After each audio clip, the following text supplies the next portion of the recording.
tous, je m'appelle Nelson Epié, je suis joueur au Stade Toulousain et en équipe de France de rugby à 7.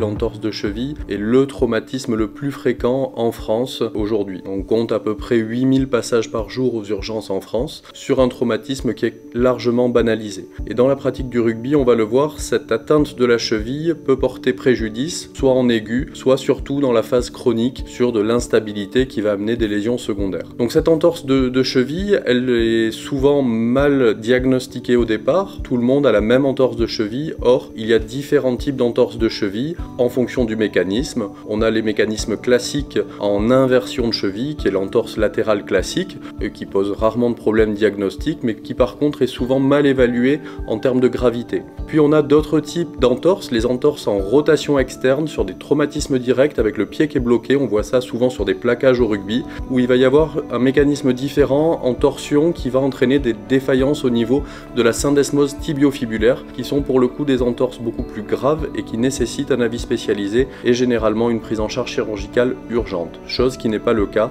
dans l'entorse classique de cheville qui va elle plutôt nécessiter un traitement médical de première intention. Donc en aigu, cette entorse de cheville va se manifester par la torsion du pied, on peut avoir une sensation de craquement qui va être ressentie, une impotence fonctionnelle, la difficulté de poursuivre l'activité ou au contraire parfois la possibilité de continuer et à froid de devoir arrêter notre pratique. Aujourd'hui, le traitement de l'entorse doit être pluridisciplinaire. On associe généralement le médecin du club ou le médecin qui est au bord du terrain qui va être le premier recours au patient, qui va mettre en place l'immobilisation adaptée, qui va orienter le patient vers un centre d'imagerie. Généralement, on va réaliser une radiographie de la cheville pour éliminer toute fracture qui nécessiterait une prise en charge spécifique, mais de plus en plus, on va s'orienter vers des examens d'évaluation des parties molles, que ce soit l'échographie qui est d'accès facile et qui va nous permettre de débrouiller la situation pour connaître le statut ligamentaire du patient, jusqu'à éventuellement une IRM, mais qu'on aura plus difficilement en aigu pour la prise en charge complète. Aujourd'hui, cette prise en charge pluridisciplinaire, elle est fondamentale. On ne peut pas prendre en charge une entorse de cheville sans avoir un partenariat entre les médecins du sport, les médecins de club, les chirurgiens orthopédistes et les rééducateurs, les kinésithérapeutes. C'est fondamental, car aujourd'hui, le traitement de l'entorse de cheville classique en inversion, avec une atteinte du plan ligamentaire latéral, il est médical.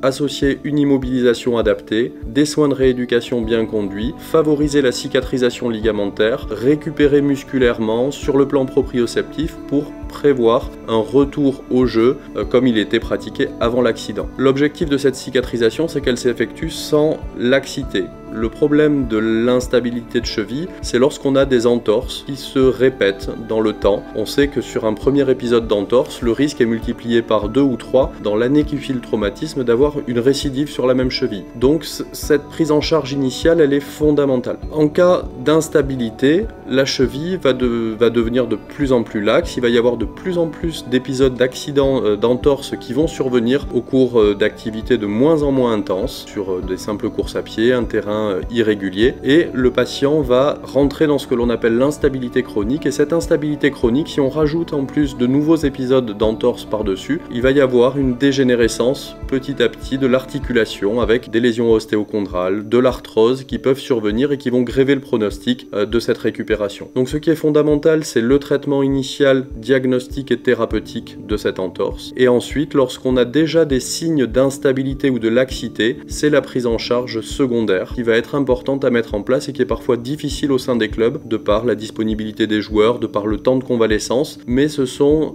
des investissements sur l'avenir puisque l'instabilité va gréver le pronostic fonctionnel dans le temps avec des chevilles arthrosiques qui peuvent survenir dans le temps. Ça, c'était la partie instabilité latérale classique, mais comme on l'a dit tout à l'heure, en fonction du mécanisme, sur un mécanisme en rotation externe, on va atteindre la syndesmose tibiofibulaire. Cette syndesmose, ce sont des ligaments qui sont très puissants et lorsqu'ils sont déchirés, ils vont avoir du mal à se cicatriser et ils vont entraîner une instabilité de cette syndesmose. Et là, pour le coup, le traitement doit être mis en place le plus rapidement possible et ce traitement, dans la majorité des cas, lorsque la syndesmose est rompue, il est chirurgical. Et donc, ces patients-là vont être orientés par les médecins de club qui sont sensibilisés à ces pathologies-là sur un bilan d'imagerie rapide et sur un avis spécialisé qui va nécessiter derrière une prise en charge spécifique, que ce soit de l'arthroscopie ou d'autres techniques. En tout cas, aujourd'hui, on est vraiment sur un traitement personnalisé du patient, un traitement à la carte en fonction du bilan bilan lésionnel qui a été fait. L'objectif de cette prise en charge en aigu, en subaigu ou à plus long terme, ce sont d'éviter les séquelles articulaires au niveau de la cheville. Une fois que l'articulation va être dégénérée avec un cartilage atteint, on aura du mal à revenir au statut cartilagineux préalable, on n'y arrive pas actuellement. Et donc, on va se retrouver avec une cheville qui va être fonctionnellement moins forte et qui va donc limiter la reprise des activités sportives, que ce soit le rugby ou d'autres sports, et donc pénaliser le patient. Donc le message important aujourd'hui, c'est prenez en charge correctement les épisodes d'entorse, ne jamais banaliser une simple entorse, il n'y a pas de simple entorse, c'est pas juste la cheville qui tourne, il faut aller plus loin, il faut se poser la question de quels sont les ligaments qui sont touchés, et l'objectif reste la cicatrisation de ces ligaments pour éviter l'instabilité chronique. Une fois qu'on est au stade de l'instabilité chronique, on va passer sur d'autres méthodes de prévention, soit des routines spécifiques, du renforcement musculaire, une préparation physique adaptée avant la reprise